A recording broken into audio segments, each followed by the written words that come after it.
Hello. Hey, happy Monday. Happy Monday, everybody. Welcome in to our Monday evening broadcast. My name is Jasmine, My name is Rodrigo for those of you who are new here. and we realized we never introduce ourselves and say our Yeah, names. So we should start doing that. we should. Yeah. But once again, we're going to jump right into it. As our title says, we are doing a anthology safari. And I'm I like that excited. name. I'm really excited for this.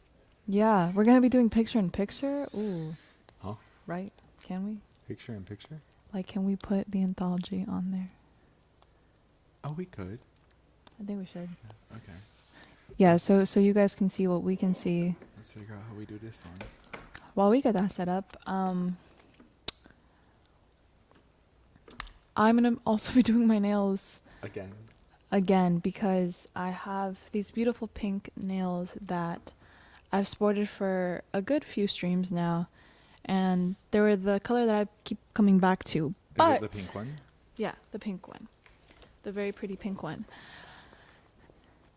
But a trip to the store the other day gave me this really beautiful, like, maroonish reddish shade that I'm very excited to try out.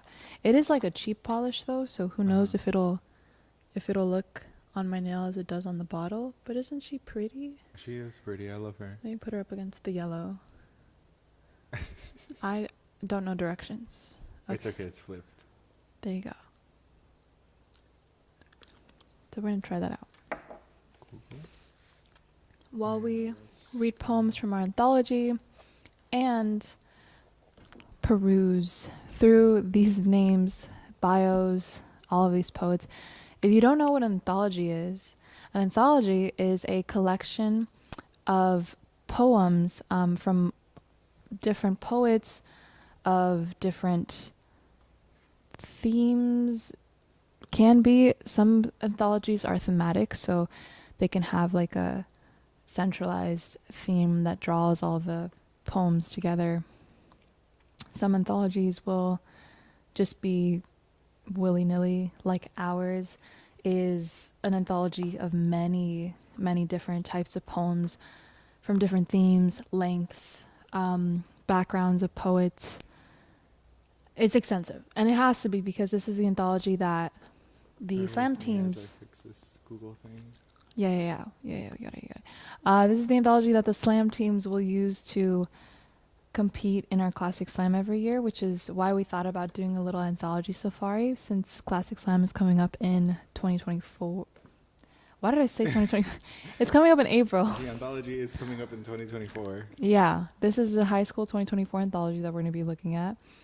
The slam is in April, and this is also the anthology that we read to our students in schools when we do residencies, and they have to pick a poem and claim their poem, which is a process that we'll get into in a little bit. But here she is. Nope, here she is not. Here she is not. Here she but I'm is here. not. We are here, slowly figuring it out. It also doesn't help that I'm partially blind. Oh no.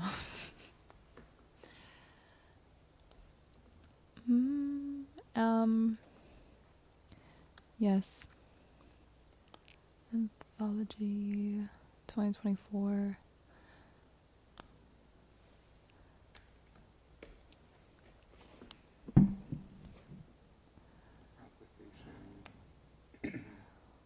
I'm enthralled by like the process of this. I don't really.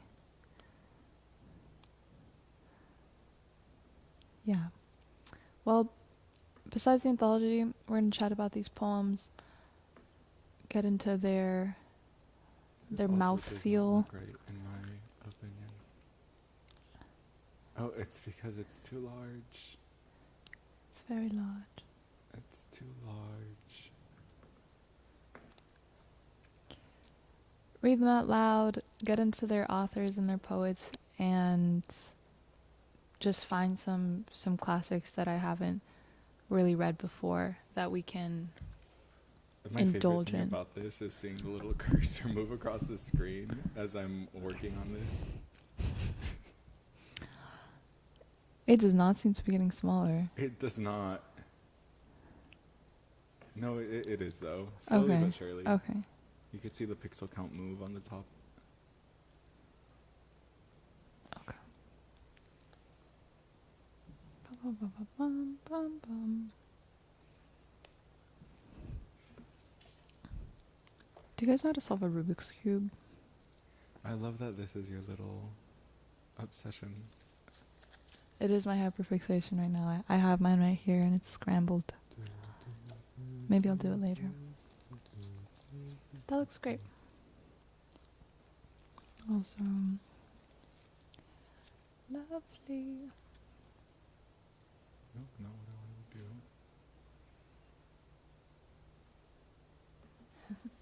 do. Word.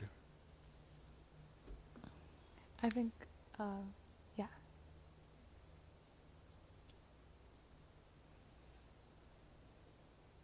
My poor little blind self.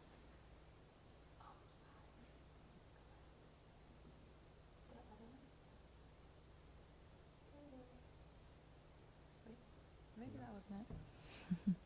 That was not it. You had it. I saw the, The anthology? yes. Because there was a Google Chrome option.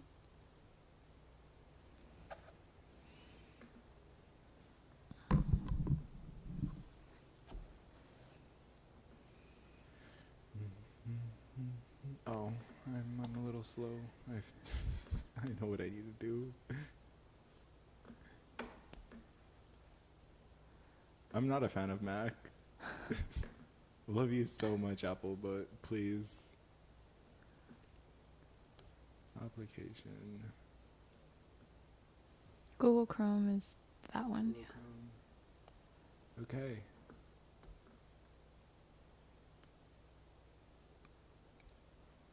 Tile left, tile right. Okay, we see Google now, but it's a little funky, but whatever. Okay, lovely. Yeah, do you want to make it a little bit bigger? A little larger. Oh my god. Oh, explain since these it's things. since Yeah, it's 'cause tiled. half. Yeah. Yeah, 'cause Yeah, it's that's tiled. funny. Okay, well that works. That's so goofy. We'll have her in between us. So, we're just gonna look through this anthology, basically whatever. Yeah. Okay. Anthologies. I know you've worked with the anthology a little longer than I have this year. Are there any poems that call out to you? There's one by Imani Davis, if we can look her up. I love the title immediately. I'm a big title person. If the title draws my attention, I will Davis, you said? fall in love with that poem. Yeah, Imani Davis. Confessions of a Teenage Drama Queen. I will read it. Okay. By the way, any parentheses or brackets is a redacted word for PG reasons. Okay. Are you going to be reading the PG version? Yes. Okay. I will be reading the PG version.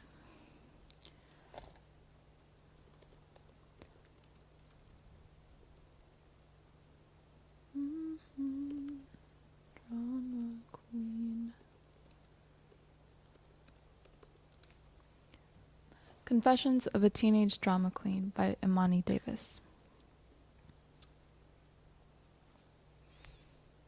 Mark my words.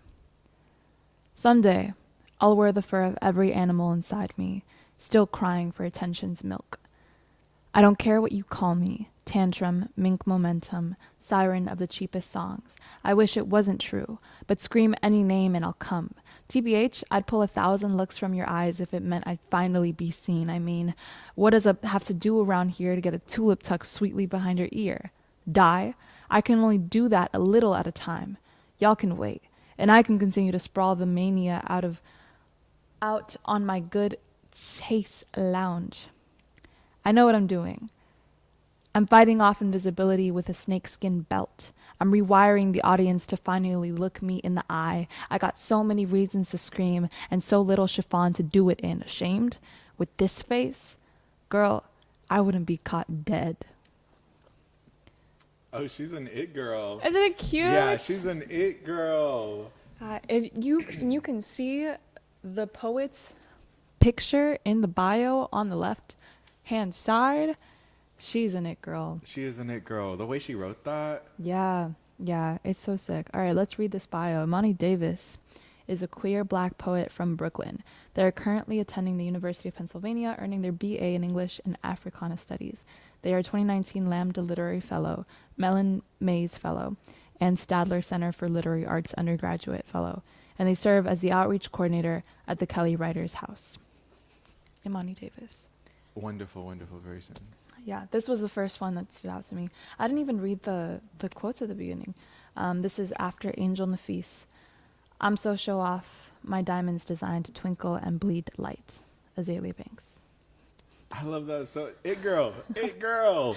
The Azalea Banks quote. I'm saying, oh my God, this piece. I don't have enough chiffon or something like that. Something about chiffon, not having enough of it. So real. Yeah.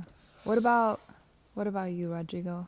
Have you looked through this anthology? I have. I've skimmed through it. To say that I've like very deeply and intentfully read through everything would be a lie. But you know, it's like when a new album drops and you like skim through the songs. That's like what the annual Get Lit anthology is for me. Yeah. It's like, oh, just dropped. Let me just skim through it real quick. Let's see if there's anything that calls my name. And there was this piece is called, I keep on forgetting that my keyboard and that keyboard are not the same. This is Ode to Black Air Forces. As someone who used to own Black Air Forces. And this is by, oh my God, I'm going to butcher the last name so much. Brian Birdlong? Probably, yeah. Probably, okay. Ode to Black Air Forces. Praise to the obsidian soul which kisses the glass-coated asphalt before becoming airborne. Praise to the black tongue, camouflaged yet still flashing a warning of giving no. Praise to the magic of the ones turned two-piece, left and right feet, a pair of wingmen to all that is fair in love. Uniform of the fighter, multi-mission Robin hoodies from designer shops to redistribute wealth. Praise to the weave of your vamp poised to catch flight into rib at night, at noon, whenever. Praise to the whatever, I bet, spoken wordlessly via emblem, prophecy of manual dexterity, long rumored tale of 10 toes down come true. Praise to your run through rap charts, Nelly who sang of your stomp and survival to 1982, the year of your birth, your absorption of pressure waves from the apartheid bombings, tough by Curtis Blow rerouted into the democratization of dark energy, ode to your essence making up 73% of the cosmos, the power of 310 Angala aircrafts in a steel heel, to each uptown caressing a possible president to force beyond force equals mass times acceleration, fast little Ma working behind the cash register. On the way home, she passes home. Ode to what you gave her, what you give her, wherever she's going. Damn. I love this one. I like it. Praise to the I bet, spoken wordlessly via emblem, prophecy of manual dexterity. Damn. Right? I really like on the way home while she passes home. Yeah. God, I don't know. I feel like, oh, hold up, bio. Brian Birdlong is a black poet from Chicago, Illinois. He received his MFA in creative writing from the Helen Zell Writers Program. He has been published in Guernica Magazine, The Kenyan Review, and Poetry Magazine, among others. Brian received a 2021 Ruth Lilly and Dorothy Sargent Rosenberg Poetry Fellowship from the Poetry Foundation. He is currently a PhD student in creative writing at USC in Los Angeles. Oh my God, he's local. Oh my God, he is local. Hey. If I ever see you on the streets, hey. I like how this one started out as like what I thought would be a very obvious emblematic like symbol of a group of people who would get it. Like Uh-huh. if you get it, you get it. But then it ended up becoming almost so personal that I thought he was writing about somebody specific in his life. Uh-huh. But then it just turned back to realizing like this is about a culture and about a people, and it can be very specific and personal. I love when poets, in writing about groups of people and a wider diaspora, they get very specific Mhm. with details from the people in their own life that represent that diaspora. Yeah, this was beautiful. And I love the specificity, I loved it so much. all of the references. I love when poets write references that I don't get, because then I like am compelled to Google them and be like, what is that? This poem reminds me of high school. Yeah, yeah. It In St. reminds me a Gabriel. lot of high school. This is pretty. Yeah, I loved it. I loved it so, so much. Mm-hmm. Speaking of slams, you were a slam performer, no? Yeah. You were at the Classic Slam performing your slam pieces. My senior year of high school, yeah. We got third place. What was that experience Third like place. for you? It was one of the most formative experiences of my senior year. Definitely, probably the most formative experience of my senior year, because it was the full year back from COVID, the first full year back from COVID. And I remember having seen the slam team at Cleveland my sophomore year, and I saw them do a showcase in the library, and there weren't many of us in the audience. It was like pretty intimate, but I was like floored.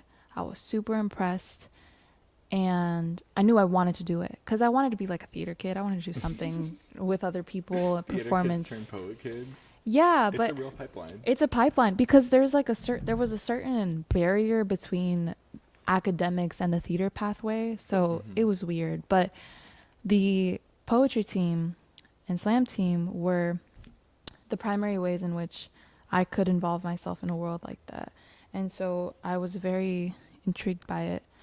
I joined my senior year, and it was practice after school every day. I wouldn't even show up for my first period sometimes, but I would show up for slam practice. And my first period was with my coach for slam practice, because she was my AP Lit teacher.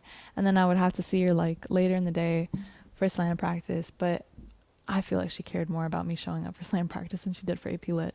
So I would too, low-key. If I were a slam coach and a teacher, yeah, don't show up to first period, but you better be there for practice. be there for practice. Because you're part of the team. Yeah. Like me being 1 out of 5 poets is a lot more important, let's say, than me being 1 out of 30 students. Exactly. Which is just that's my truth for right now. That's a terrible quote or it's a terrible piece of advice for any other student. Go to class. How about but yeah. when you skip first period, you're only affecting yourself, but when you're skipping practice, Exactly. you're affecting everyone on your team. Yeah. Yeah. We're going to manipulate it into being that way. Yes. It was exactly like that. But I love practice because it was like an intimate setting with the 5 of us and our coach, and we just had a lot of mentorship in that classroom. Leading up to the Classic Slam, it was a lot of preparation. She was really great at getting us closer to not only why we wrote the poems, but who we wrote them for, and getting us out of that very common rut that you get into as I guess both a high school performer and a novice poet, of doing something the exact same over and over and over again, because you get into a comfortable cadence, and there's like a poet voice that is hard to break out of, especially in slam. It's like a large stereotype of slam is the way that it sounds, and like it's hard to 21 Jump Street to break that sound. Yeah, I've never seen the movie, but I know exactly what you're talking about. Yeah. And it was really, really helpful to experience that. So I had a really great first slam experience, and then we got to go all the way to finals. I remember quarterfinals being here, and like I performed like right there. right in front of us, a couple feet in front of us right now. And Yes. yes. Yes, it's all coming back to me now. Yes. Not the Celine Dion quote. Yeah. And finals, we were so close to getting second, and then somebody did absolutely amazing on another team, and they bumped their team up into second, and we took home third. But it was a beautiful experience that I'm very grateful for. How was your, like, I know you were never... But you've been around it. I've been around it for so a long. lifetime. Yeah. I've been a judge. I've been, no, I don't think I've hosted. I've helped manage a room. I've been a SAC poet.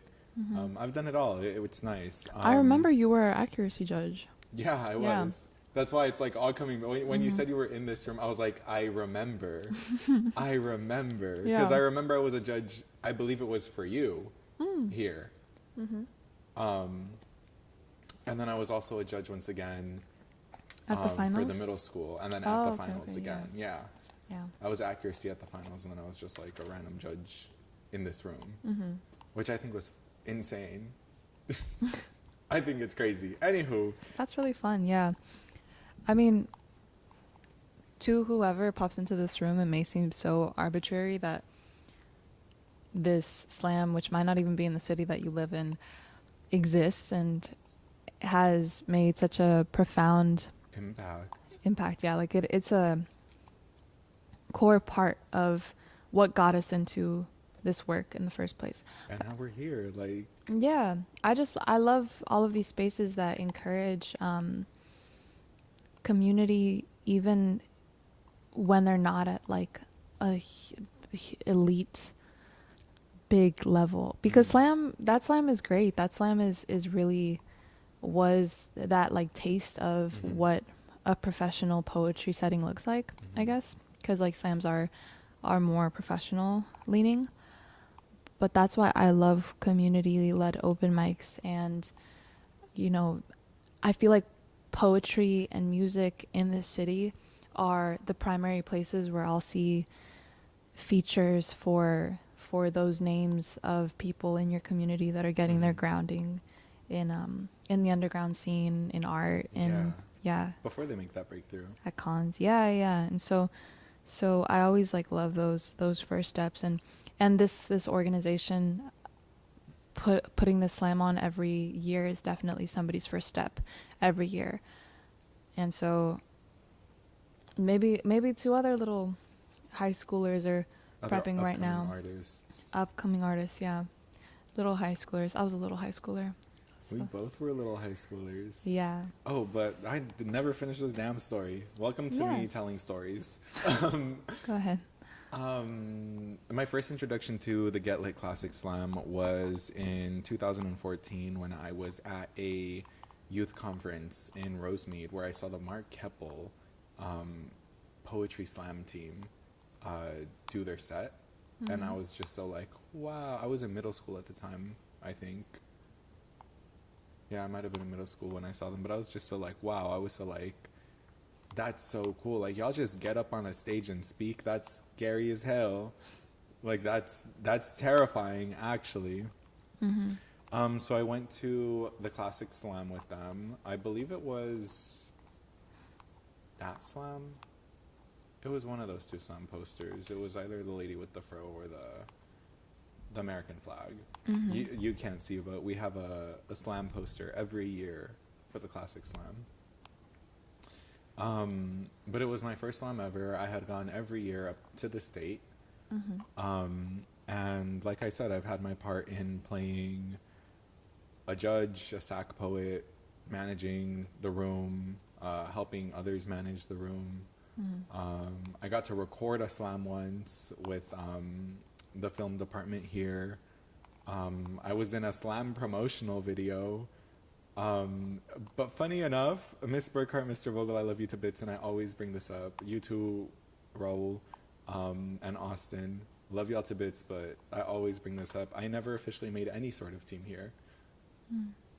And it's so funny to me because I'm like, I'm so enthralled in this world. I'm so in love with making art and poetry and sharing stories and hearing stories.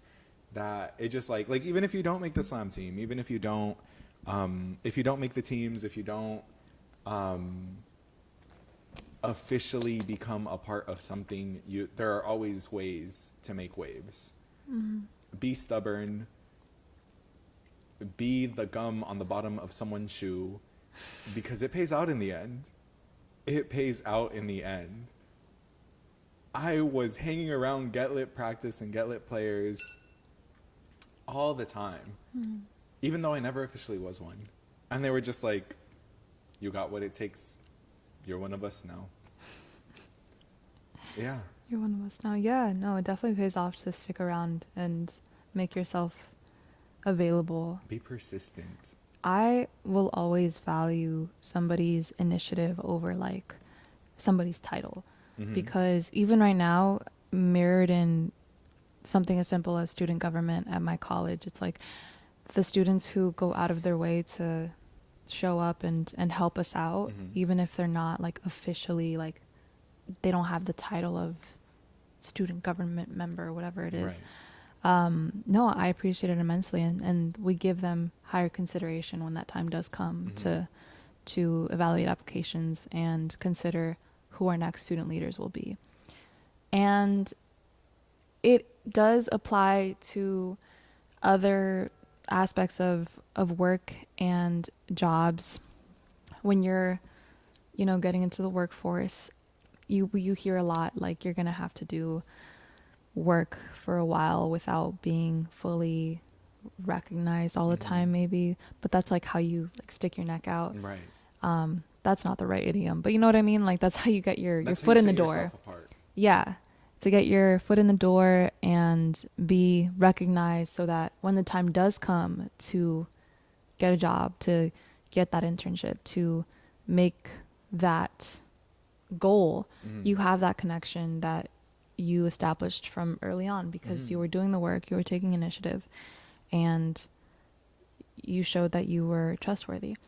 And that took me like a minute to get, because I also hear a lot of like, if you're not going to pay me, then I'm not going to do it. Or like, I'm not going to do work that I'm not getting compensated for. And that absolutely also applies in an employment setting when you're like employed. Exactly. But I feel like when you're young and you're hustling, like it's a little different. Like we kind of have to.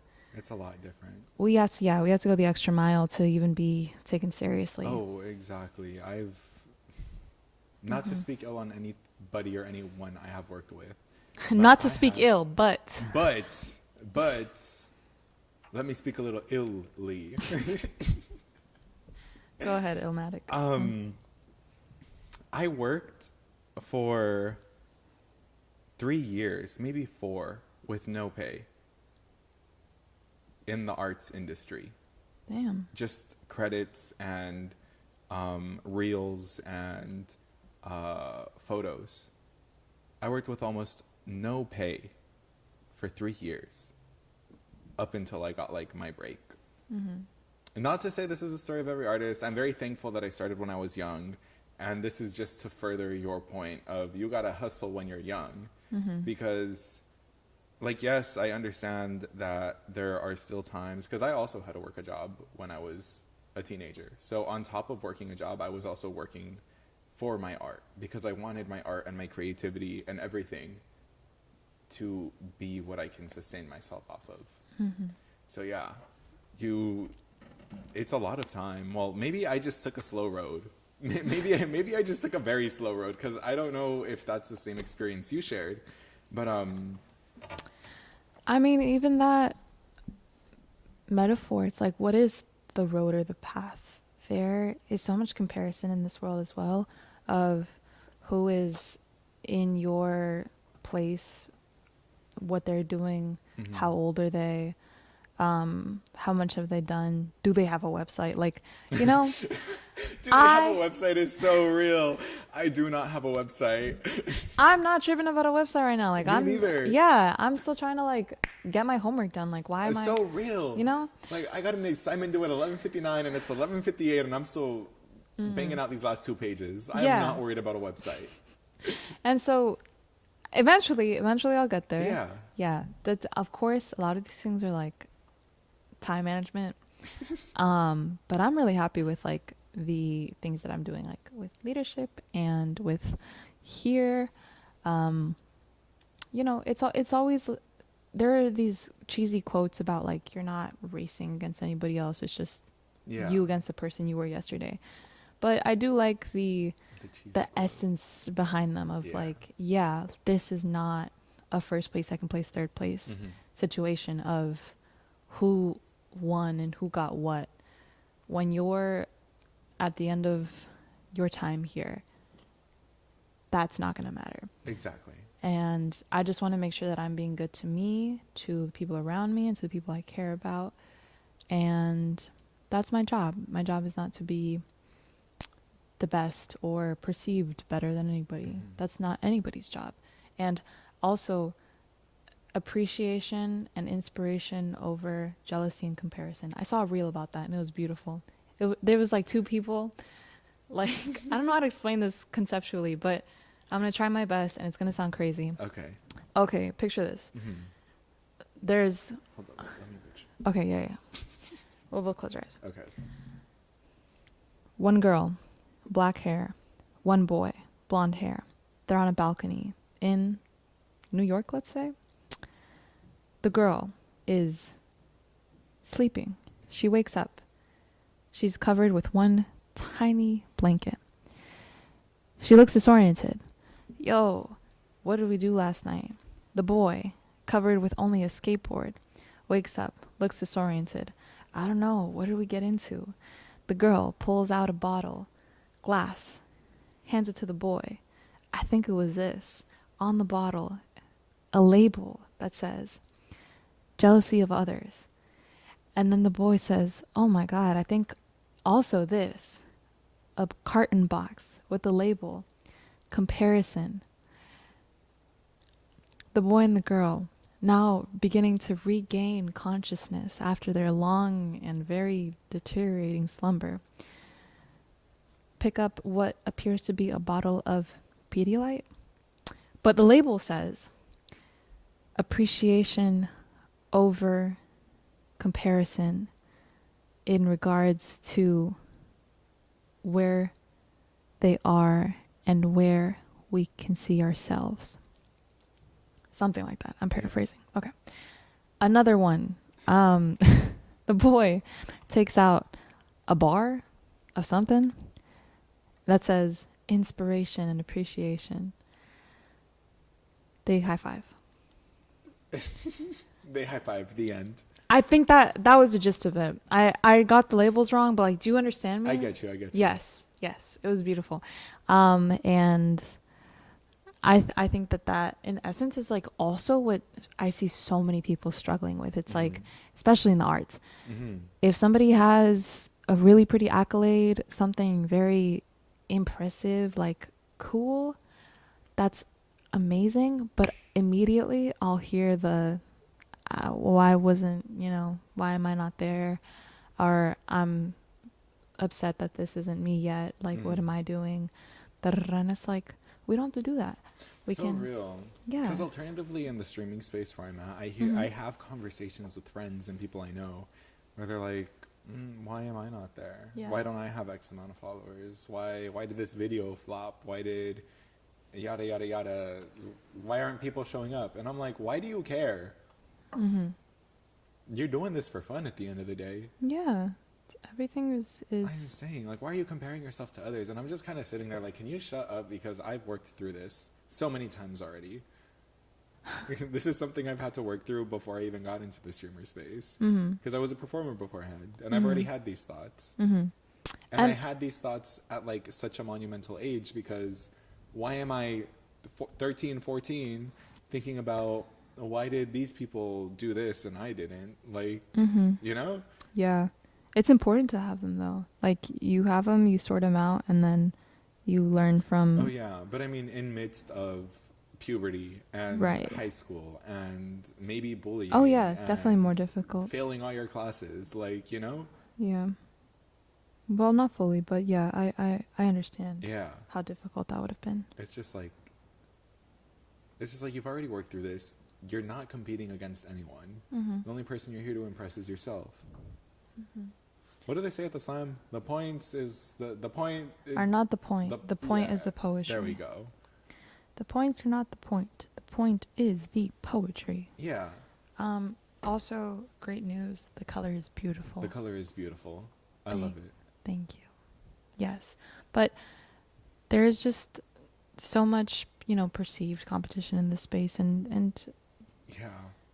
more than anything, Like, the competition isn't even real. You said it perfectly. Perceived competition. perceived competition. You're making the competition up in your head. Yeah, the race is not. It was never scheduled. It never took. I don't know. The race was never scheduled. You just started running. That was great. Yeah, that was a great section. Whatever. I wanna read another one that also caught my eye. Listen, I'm a girly pop at heart. Mm-hmm. Anything about the girly pops or like feminine-esque, I'm gonna be drawn to. There are other amazing poems in here that I want to highlight, but this is another like feminine-esque poem, but not really. This is titled Against Pink by Dara Yen Elarath. Let me pull it up. Am I not able to... I'm just going to spell pink and hopefully it shows up.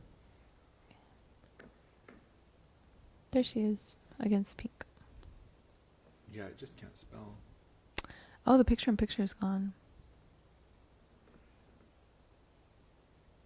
There she is. Oh, okay. This is Against Pink by Dara Yen Elarath. Pink is an unhappy hue, not soothing like cerulean nor calming like lavender or gray. It is the color of fingernails shorn away, blood dripping from the waxen quick. It is the color of a sunburned arm, the color of harm that lingers on cut shin for days. Pink is not the shade of buttercups or daisies. It is the color of poisonous brungmansia blooms, of poppies that bring on sleep. Pink saturates the face in anger. It is the cast left on a cutting board by a hunk of uncooked meat. Pink, too, is the bittersweet shade of passion subdued, passion that has slipped from burgundy to rose. It is only a tincture of desire and so carries the least conviction. It is the tint that drifts away unnoticed in the night.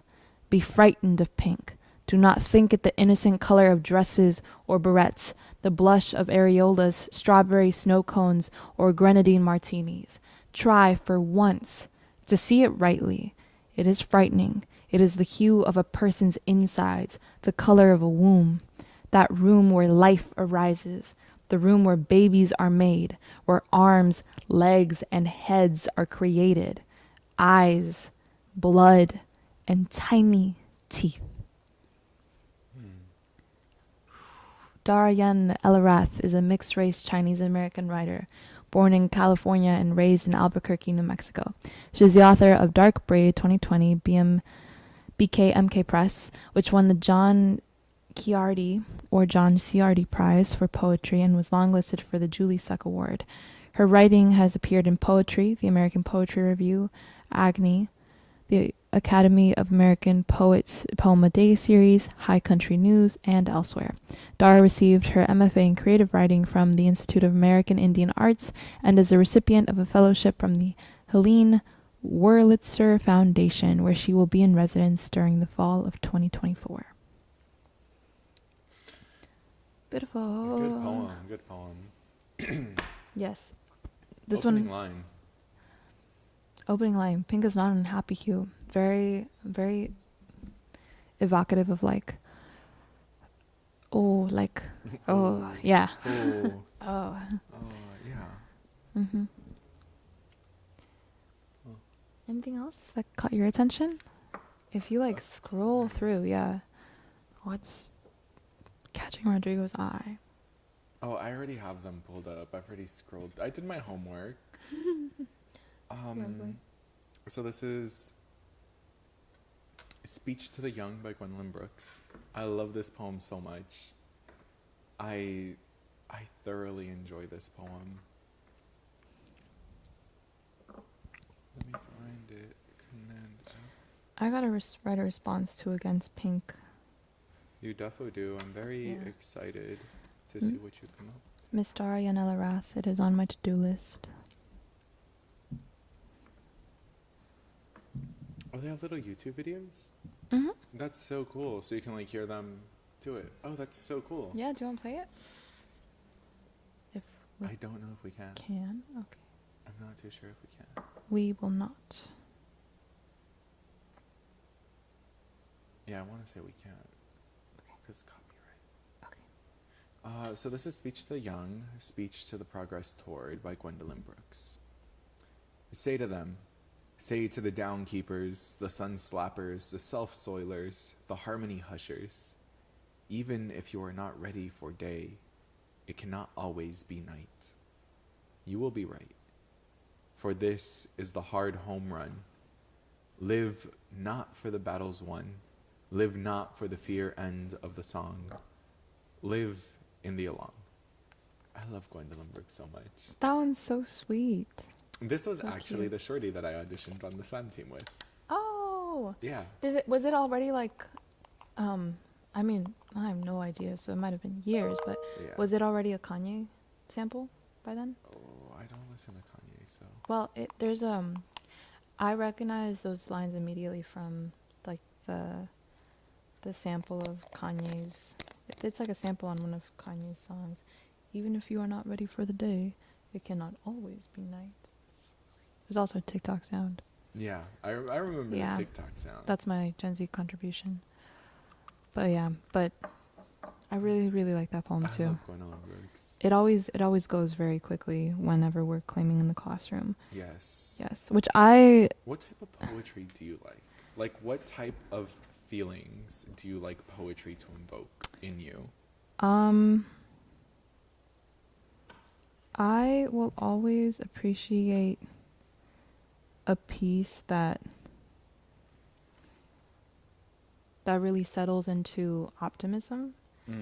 And I think that you don't have to be like, they're not mutually exclusive. Optimistic pieces can be very empowering and moving in a social justice-esque way, in the same way that a very heavy-hitting, hard-hitting poem does as well.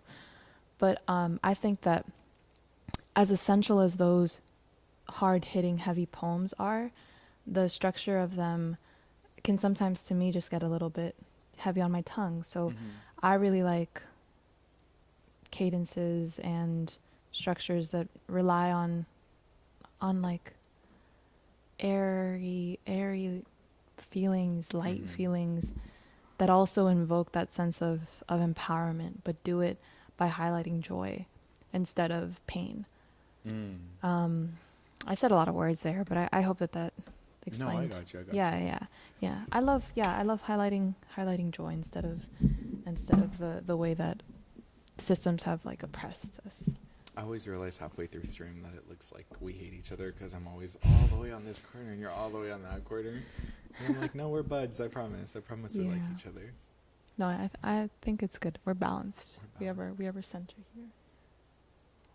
For a surprise guest. Yeah, I think, but that's what I'm drawn to. What about you?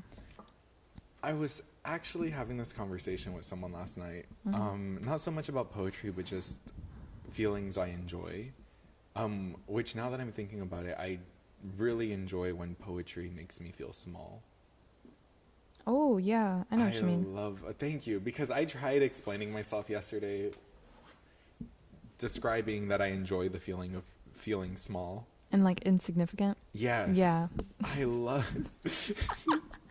I love that feeling. Yeah. Like, I love feeling insignificant. Like, taken out of context, sure, it sounds horrendous. Let me try explaining myself, even though you know what I mean, just so the viewers at home don't think I'm like a self-deprecating person. Yeah, that you're like When I self-hating. say I like feeling small and insignificant, I like to think that for the moment that I am in this space reading this poem, there is nothing else here. Like, I do not exist. I simply exist in the poem. I simply exist in this time.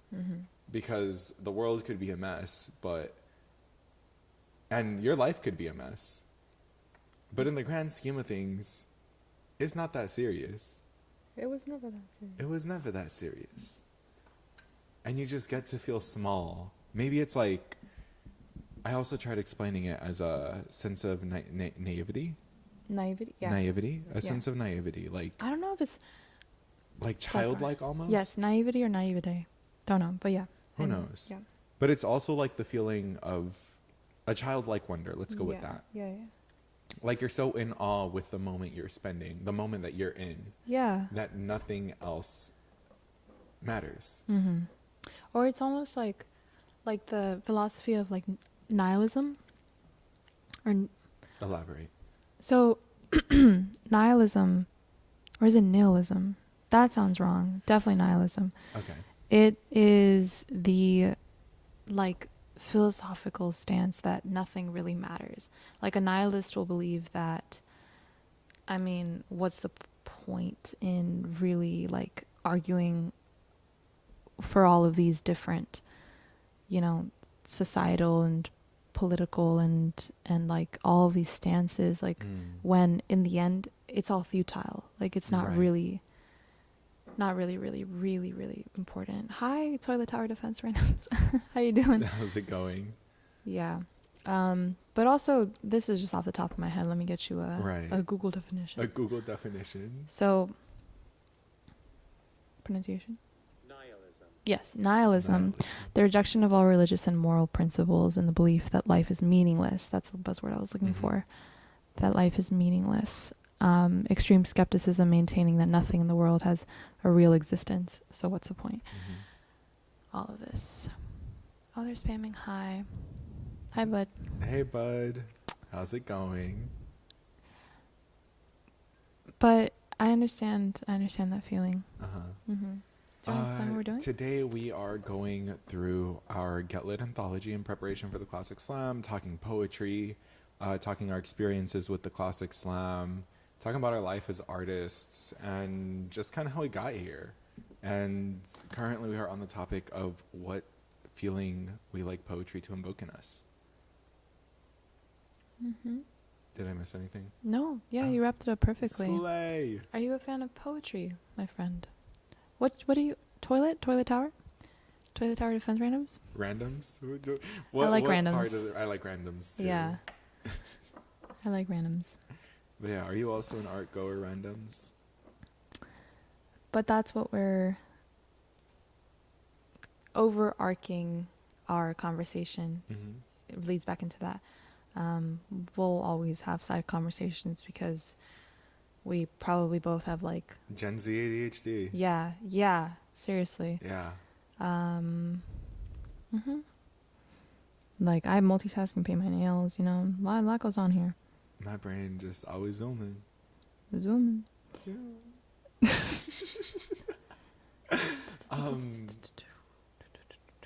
But yeah, I'm very excited for this Classic Slam. I really hope I get the time off work to come to it. Yeah, because you're always like in some sort of role, you know, volunteering, helping out. And the crazy thing is they always call on me the day of. Every time I've judged for finals, it's the day of. And I love it so much.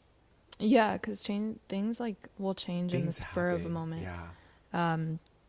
And for big events like these, you always need to be like, go, go, go. The Ukrainian flag. Yes, Ukraine. Yeah, there's just so much to, you know, the anthology is so vast and there's so much to read through. If you are competing in the slam, then you become so familiar with it. It is basically like very familiar. You like recognize the different poets, you recognize the names of these poems, how they start, how long they are. Can I share another one? Of course. This is Instructions Before Stuttering by Jerome Ellis. You'll see. It's a shorty. I think you spelled it Oh, I also saw Extreme Girlhood. That one's great. But yeah. Oh, I do see. Yeah, okay. I do see. Instructions Before Stuttering by Jerome Ellis. Tread where the name has prepared, a full name full of desire, clay like plenty. Love is sensitive. In the space of crying, the name goes ahead to prepare you. Grasp the vessel with both hands and walk slow. A road of red clover opens. It's one of those like in the air poems where you have to like grasp at meanings and find. And grasp at everything and find the single meaning that you take from it. Yeah, because it can be very subjective. Everything is subjective. Everything's subjective. Be so for real. It can be everything is subjective in the art space, unless a teacher comes up and tells you, "Oh, the curtains are blue because," blah, blah, blah. But to which the teacher may be wrong, but because they're a teacher, you just kind of have to be like, okay. Yeah. But I think that this one has a lot of room for interpretation and is one of those that is perfect for a response of like 3 people doing a group piece. And then like I love how you already have it mapped out. Yeah, oh my god. Sometimes I'll be reading these in the anthology and I'll be thinking about what the responses can be like, how they can be staged. Because one of the things that I love is when teams get really creative and stage them in a very unique way. Oh my god, there was one year on the slam talking about creative staging. I'm so sorry to cut you off. No, you're good, please. I believe it was Hamilton. Mm-hmm. They hit the stage semifinals with Dementia My Darling by Brendan Constantine. Mm-hmm. And at first one poet hits the stage. And then another poet hits the stage. Oh. And then another poet hits the stage. Oh my god. Yeah, they all walk in there. It was insane. I've never seen that. They can do that? I guess they could. There was nothing specifically in the rules against it, I guess. I love that. But I was blown away by it. Yeah. Because Dementia My Darling was my classic, and seeing it performed by someone else who was a Get Lit player, Trinice, love you, boo. I believe it was Trinice, yeah. Unless I'm confusing it, and their school also had, but I'm pretty sure it was them. It was mind-blowing. Like, I was in my seat, like, holding on, because there's no way that someone just did this in a formal competition where they had their 3 poets come up, and then for the response, they did the invert of it. They were leaving? They were leaving. Did they win? It's You don't remember? I don't remember, but like it was insane, Jasmine. Damn. It was crazy. I gotta ask some people about that. There's a video somewhere. Yeah. I assure you there's a video somewhere because there's no way it was real. Mm-hmm. And then I remember like during I don't know if it was the classic or response, but they were all saying lines at the same time, but different lines. I love when people do that. Yeah. Yeah, I love when teams do that. So like if there were 3 lines that were like 1, 2, 3, they would say it at the same time. I believe it was in the classic. I don't know how that fared well for accuracy or scoring. Yeah, it's like it muddles some things, but it's a very powerful. Yeah. It's a very powerful performance tool. Yeah, especially in slam. But no, I still think about that a lot of the times. That Whenever I read sounds that amazing. poem, that's the only performance I think about. Mm-hmm. Were there any like crazy things like that? Staging wise, Yeah. I love when teammates will turn to like recite the poem to each other, and then at some pivotal point in the piece they will turn back to the audience or turn away from the audience, vice versa. I think that one's like a staple, and it's a great way to mix up a group piece that would otherwise just be 2 poets looking at the audience right next to each other. Like there is a lot to work with, you know, on the stage. Of course, we're limited by no props, no Right. extra, Which makes sense. yeah, which makes a lot of sense. But that means that like what you can do with your voice, with your With body your language, presence. yeah, with your presence, like how you're blocking, is like it makes it so much more creative and makes you have to think of new ways to. So I love that Dementia, My Darling. Yeah. That's what it was called. Yeah, that sounds amazing. You competed against Sierra Leone Anderson, no? I did, yes. Amazing performer. Yeah. Her voice, the presence, pipes. Oh, yes. Speaking of, yeah, she did a really, really wonderful performance last year, in 2023, where she was doing a individual piece, but she came in and she like moved all of the microphones away from the sole microphone in the middle, because there are several microphones for group performances in case they need them, but she like made it very obvious to move them away from her. And so she staged it so that they were all around her. And then she started at her sole microphone in the middle, and she did the thing that she does, which I love, is like where she takes her time before she starts. She will like close her eyes, breathe, and take her sweet until time. she feels the first word. Yeah. And that's a very apparent. I love that. I think that's always been a really powerful way to start. Yeah. Because your time doesn't start till you start the poem. Exactly. There was also this one piece that I remember seeing in the slam where they performed the whole piece, but their back was facing the audience. Oh. Yeah. I love that. So they were performing at the wall. Yeah.